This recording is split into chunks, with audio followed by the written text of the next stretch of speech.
দীর্ঘ ১৫ মাস হামাসের কাছে বন্দী থাকা ৩ জিম্মি অবশেষে মুক্তি পেয়েছেন। মুক্তি দেওয়ার সময় তাদের হাতে উপহারের ব্যাগ তুলে দিয়েছে ফিলিস্তিনের স্বাধীনতাকামী সশস্ত্র গোষ্ঠী হামাস।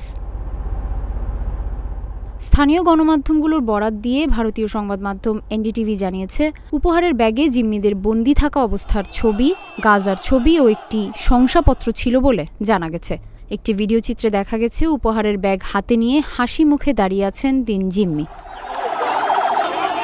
সামাজিক যোগাযোগ মাধ্যমে এই ঘটনার পক্ষে বিপক্ষে আলোচনা ও সমালোচনা চলছে। হামাস সমর্থকেরা এই ঘটনায় আনন্দ প্রকাশ করলেও অনেকে এটিকে নিষ্ঠুরতা বলে অভিহিত করেছেন। কাতার, যুক্তরাষ্ট্র ও মিশরের মধ্যস্থতায় গতকাল রোববার থেকে গাজায় ৪২ দিনের যুদ্ধবিরতি শুরু হয়েছে। যুদ্ধবিরতির চুক্তি অনুযায়ী ৯০ জন ফিলিস্তিনি বন্দীর মুক্তির বিনিময়ে এই ৩ ইসরায়েলি জিম্মিকে মুক্তি দেওয়া হয়েছে।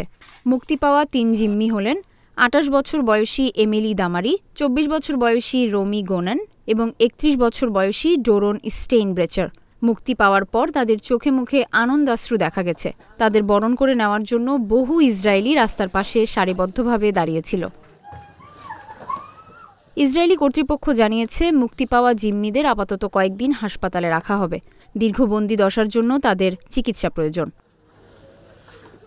এমিলির মা ম্যান্ডি দামারি বার্তা সংস্থা এএফপিকে বলেন, ৪৭১ দিন পর এমিলি অবশেষে বাড়ি ফিরে এসেছে। এর চেয়ে খুশির মুহূর্ত আর হয় না। তবে অনেক পরিবার এখনও তাদের স্বজনদের ফিরে পাওয়ার আশায় অপেক্ষার প্রহর গুনছে।